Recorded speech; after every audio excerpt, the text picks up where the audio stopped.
छत्रपती शिवाजी महाराजांचा पूर्ण आकृती जो पुतळा आहे तो मागच्या नगरपालिकेच्या बॉडीने, जिथं नगराध्यक्ष श्याम पांडे त्यांच्याबरोबर सगळे नगरसेवक आहेत त्यांच्या पुढाकाराने तो निर्माण झाला.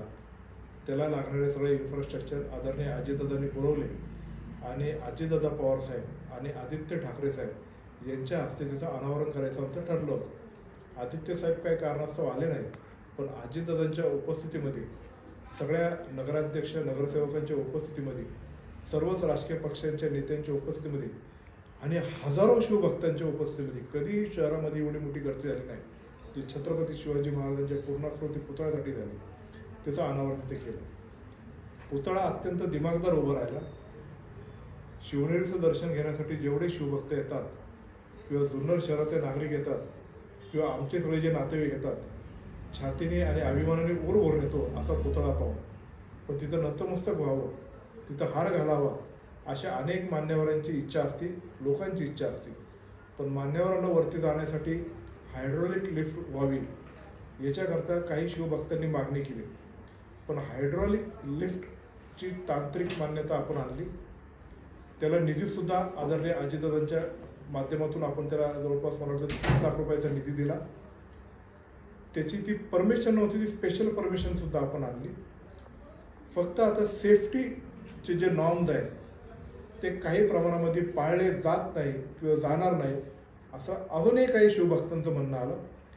त्यामुळे जी कंपनी हायड्रोलिक लिफ्ट बसवणार आहे त्याची मीटिंग मी स्वतः जाऊन शिवभक्तांबरोबर, आजी माजी नगरसेवकांबरोबर, सीओनबरोबर ती घेतली आणि त्या मीटिंगच्या अंती असं ठरलं की त्या कंपनी जे लिफ्ट बसवणार आहेत त्याचे सेफ्टी नॉर्म्स बाबतीत COPचा अहवाल घ्यायचा. COP हे त्यांचं ऑडिट काय म्हणतात ते सगळे चेकिंग करणार टेक्निकल, आणि त्यानंतर ती लिफ्ट बसवली जाईल. आत्ता त्या कंपनी त्याचं डिझाईनचं अंतिम करत आहेत. त्यानंतर ते COPकडे जाईल. त्यांनी जर काही बदल सांगितलं तो बदल करावा लागेल आणि त्याच्या सेफ्टी जर आलं तर आपण तिथं बसवणार आहे.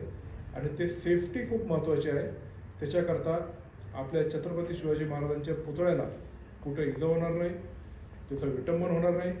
जे मान्यवर वर जातील त्यांच्या सुरक्षेचा विषय आहे, म्हणून ही सगळी काळजी घेणं गरजेचं आहे. तर त्या प्रक्रियेमध्ये आहेत. ती प्रक्रिया झाल्यानंतर ती लिफ्ट तिथे बसवली जाईल. जो आपला फिल्टर प्लांट आहे तिथपासून पुढे लोकांना स्वच्छ पाणी जात नाही, अनेक वेळा नागरिकांच्या तक्रारी असतात, तो इश्यू नेहमी वारंवार ओपन होतो, लोकांचा त्रागा असतो. तुमची भूमिका काय आहे? जुन्नर शहर असेल किंवा कुठलं तरी गाव असलं तर त्या नागरिकांना स्वच्छ पाणी मिळलं पाहिजे, ही राज्यकर्त्यांची जबाबदारी आहे. जुन्नर शहरामध्ये जो फिल्टर प्लांट बसवला त्या फिल्टर प्लांटचे डिझाईन्स जे त्यावेळी झाले होते, ज्या डिझायनरने केले होते ते मूळतः जरा चुकीचे झाले होते. त्याच्यानंतर रिपोर्ट पण सुद्धा सादर झाला किंवा हे चुकलेलं आहे. त्यानंतर नवीन पाईपलाईनची योजना जुन्नर शहरासाठी शिवाजीदादा आढळराव पाटील यांनी श्यामराव पांडे नगराध्यक्ष असताना ती मंजूर केली. त्याचं काम काही प्रमाणात झाले, काही काम अजून बाकी आहे. पण आत्ताचं सध्याचं असणारं फिल्टर प्लांट ते जर वेळोवेळी मेंटेन केलं नाही तर पूर्ण दाबाने, पूर्ण क्षमतेने स्वच्छ पाणी देत नाही. त्याच्याकडे जर दुर्लक्ष केलं तर गढूळ आणि अस्वच्छ पाणी येतं. लाईटीच्या वेळा आणि पंपिंगच्या वेळा आणि ते जर व्यवस्थित गावात मॅनेज केलं नाही तर पाणी येत नाही. पूर्ण शहरामध्ये एकाच वेळेस पाणी सोडता येत नाही, म्हणून रिजन वाईज, सेक्टर वाईज त्याचं मॅनेजमेंट केलं नाही. ते मॅनेजमेंट जर व्यवस्थित केलं नाही तर ते पाणी येत नाही. आत्ताच्या सध्याच्या हल्लीच्या काळात काय झालं, जुन्नर नगरपालिकेला प्रशासक आहे आणि प्रशासक असताना इथल्या स्थानिक आमदार किंवा लोकप्रतिनिधी त्याच्यामध्ये लक्ष घालून या नागरिकांच्या सोयीसुविधा व्यवस्थित पुरतात का नाही हे बघणं गरजेचं आहे. मी आमदार असताना जेव्हा प्रशासक राज चालू झाला तेव्हा नागरिकांना कुठल्या प्रकारचा त्रास होणार नाही याच्या मी वारंवार बैठका घेतल्या. स्वच्छ पाणी, पूर्ण दाबाने पाणी, नदीत कोरडी पडणार नाही याची काळजी घेतली. आरोग्यासाठी आपल्याला काय काय करावं लागेल ते केलं. जुन्नरच्या स्वच्छतेसाठी आत्ता केलेलं आहे. पण सध्या काय झाले, हल्लीच्या लोकप्रतिनिधींना कामापेक्षा दुसऱ्या कामात रस असल्यामुळं प्रशासन बोखळलं. शहराला अशुद्ध पाणी भेटते, कमी दाबाने पाणी भेटते, डासांची फवारणी वेळेवर होत नाही. एक ठराविक त्यांच्याच काही लोकांना हे सगळे कॉन्ट्रॅक्ट त्यांनी दिले. लाखो रुपयाची लूट चालू आहे. प्रशासन, लोकप्रतिनिधी आणि कार्यकर्ते त्याच्यामध्ये सहभागी आहेत. हा भ्रष्टाचार आम्हाला थांबवायचा आहे. आणि पैसे कमवायचे तर कमवा, पण नागरिकांचे जे हाल होत आहेत ते आम्ही होऊन देणार नाही. आणि पुढच्या काळात त्याच्यात बारकाईने लक्ष देऊन नागरिक सुखी तर आपण सुखी या दृष्टीने काम करणार. तर नगरपालिकेचा निवडणूक प्रोग्राम लागलेला आहे, परंतु राजकीय पक्षांचे नेते म्हणजे स्थानिक पक्षाचे नेते असं म्हणत आहेत की मतदार यादीमध्ये घोळ झालेला आहे आणि आपले जे CO आहेत कोल्हे ते जुन्नर तालुक्यातील आहेत, ते पक्षीय राजकारण करतात, की या निवडणूक प्रक्रियेमध्ये नकोत. निवडणूक प्रक्रियेमध्ये कोल्हे नाहीच पाहिजे. अजूनही तुम्ही जर पाहिलं तर 31 जुलैला अंतिम मतदार यादी प्रसिद्ध झाली. त्याच्यानंतर 1 तारखेला ती फ्लॅश झाली. 1 तारखेच्या रात्री ती मतदार यादी परत बदलली आणि अजूनही रोज एका व्यक्तीच्या सांगण्यावरून मतदार यादी रोज शिफ्ट होती. 25 इकडे टाक, तिकडचे 30 इकडे. असं करून नगराध्यक्षाच्या कॅन्डिडेटला प्रॉब्लेम येणार, पण प्रभागामध्ये जे काही चाललंय ना, हा अत्यंत कोल्हेंचा मूर्खपणा आहे. आणि ते ज्या व्यक्तींच्या सांगण्यावरून अशा गोष्टी करतायत हे अजिबात योग्य नाही. त्याची तक्रार काही लोकांनी कलेक्टरकडे सुद्धा केली आहे आणि याचे परिणाम COला भोगायलाच लागणार. तुमचा पक्ष काही तक्रार करेल का त्यांच्या विरोधामध्ये, असं काय असेल तर? आम्ही रोज COशी बोलतोय. CO वेगवेगळी कारण सांगतात. आत्ताच माझ्याकडे काही लोक आले होते, त्यांनी जी कलेक्टरकडे तक्रार केली त्याचं किती बोगस उत्तर कोल्हेंनी दिले हे तुम्ही पाहिलं. त्यांना खडसावून सांगितले, तुम्ही जर पर्सनली केलं नाही तर त्याच्या बाबतीत तुमच्याविषयी पर्सनल तक्रार आम्ही करणार आणि पुराव्याविषयी करणार. अशा प्रकारचं जर कार्य चाललं असेल तर हे योग्य नाही. तालुक्यातले ते अधिकारी आहेत, त्यांचे राजकीय पक्षांचे काही संबंध आहेत, त्याच्यामुळे निवडणुकीवर परिणाम होऊ शकतो असं कॉमन मॅनला पण वाटतंय. कसं आहे, निवडणूक ही फेअर झाली पाहिजे. अशा प्रकारचे लबाडी करून हे जर करत असतील तर काही मतदार शिफ्ट केले आणि असे जर हे प्रकार करत असेल तर ते मतदारांना माहिती काय. आणि आत्तापर्यंत जे जे केलेत ना ते लोकांशी पण बोलले, त्यांची मानसिकता नसताना त्यांनी ज्याप्रमाणे शिफ्ट केले त्याचा परिणाम ज्यांनी सांगितल्यामुळे हे कोल्हे करतात ना, तो परिणाम त्यांनाच भोगायला लागणार. They are not playing fair. तुम्ही मगाशी म्हणाले की आमचं काही पक्षांबरोबर चर्चा चालू आहे काही प्रभागांसाठी. येस. तुमच्या राज्यामध्ये महायुती आहे, चर्चा महायुती सोबत चालू आहे का महाआघाडी सोबत? कसं आहे, मी तुम्हाला सगळ्या 5ही पक्षांचे नाव सांगितले. त्यांच्यावर आमची इंडिव्हिज्युअलरित्या चर्चा काही प्रभागांपुरतं चाललेली आहे. म्हणून तिथं जर काय ॲडजस्टमेंट झाल्या आणि चांगला उमेदवार निवडून जाणार असेल तर ती ॲडजस्टमेंट सुद्धा आम्ही करायला तयार आहे. आम्हाला फक्त राष्ट्रवादी काँग्रेस पक्षाचाच एजेंडा राबवून लोकांवर काय लादायचं नाही. एखादा चांगला कॅन्डिडेट असेल आणि तो जर म्हणत असेल की असं असं हे करायचं आहे तर तेवढ्यापुरतं आम्ही आमच्या लोकांची चर्चा करून ॲडजस्टमेंट करत आहोत, करायच्या तयारीत आहे. पण आता बघूयात पुढं कसं काय होतं.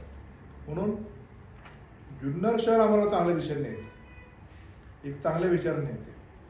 आमचंच झालं पाहिजे आणि मीच पाहिजे असं केलं पाहिजे असं नाही. आपल्याला जुन्नर शहर मी तुम्हाला सांगितल्याप्रमाणे सुसंस्कृत नेतृत्वाच्या हातात पाहिजे. एक चांगल्या प्रकारे शहराला दिशा देण्याचं काय, उगाचच काहीतरी करायचं आणि काही नसतं घुसपेट काढायचं आणि ती भांडणं लावून टाकायची, याला काय अर्थ नाही. म्हणून आपण शहर एक चांगल्या दिशेने आपण नेऊ पुढं. आपली पुढची पिढी सुखी समाधानी चांगली राहिली पाहिजे. मी जुन्नर शहरामध्ये राहतो याचा आनंद प्रत्येकाला वाटला पाहिजे. असं शहर आपण करूया. म्हणून आपण त्या दृष्टीने पाऊल टाकतोय.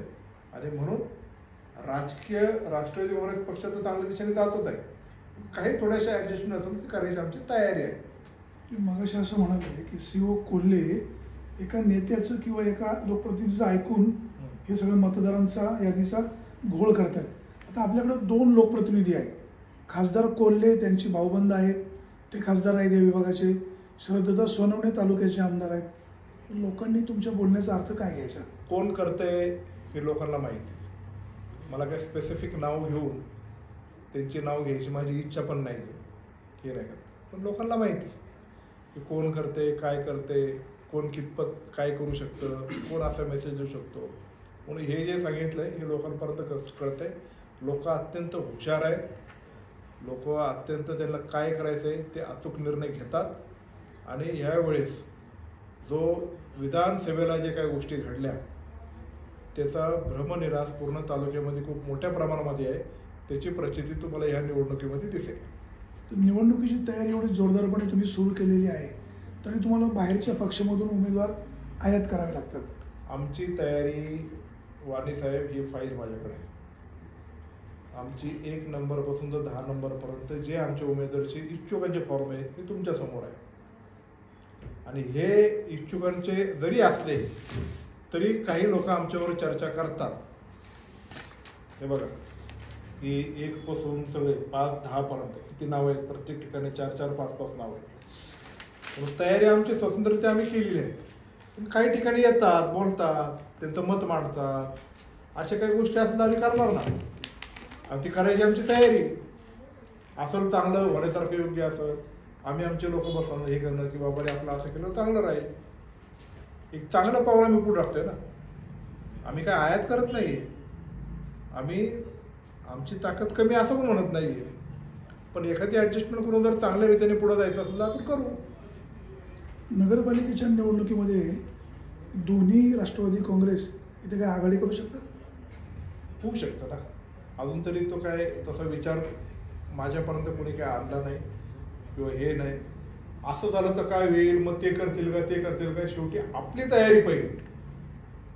आपली तयारी पूर्ण करायची आणि नंतर मग काय असं ऍडजस्टमेंट होतं. नाही तर याच्या त्याच्या भरोश्यावर राहिलो किंवा हे होईल ते होईल असं करत राहिलो तर आपली तयारी होणार नाही. आम्ही सक्षमरित्या आजपर्यंत काम केलंय. सक्षमरित्या राष्ट्रवादी काँग्रेस पक्ष नगरपालिका आणि सगळ्या जिल्हा परिषद स्तरावर ठीक आहे काही पावलं आम्ही टाकले, काय त्याच्यामधून काय वेगळे मार्ग निघाला असेल, पण तिथं काही ताकद नाही आणि उमेदवारच नाही असं काही नाही. सक्षमरित्या राष्ट्रवादी काँग्रेस पक्ष सिंगल हँडेडली पुढे जाण्याच्या तयारीत आहे. जर काही ऍडजस्टमेंट करायची असेल तर ती पण आम्ही तयारी ठेवून पुढे जाणार आहे. तर प्रशासकाच्या काळामध्ये जुन्नर नगरपालिकेचा कारभार अनागोंदी चालला, अतिक्रमण मोठ्या प्रमाणात झालं, लोकांची कुचंबना झाली, लोकांना शुद्ध पाणी प्यायला देखील मिळालं नाही. तुम्ही सत्तेवर आल्यावर हे विषय कसे मागे लागले? कसं आहे, तिथं जर पंचायत समितीमध्ये प्रशासक होतं, जिल्हा परिषदमध्ये होतं आणि नगरपालिकेत होतं.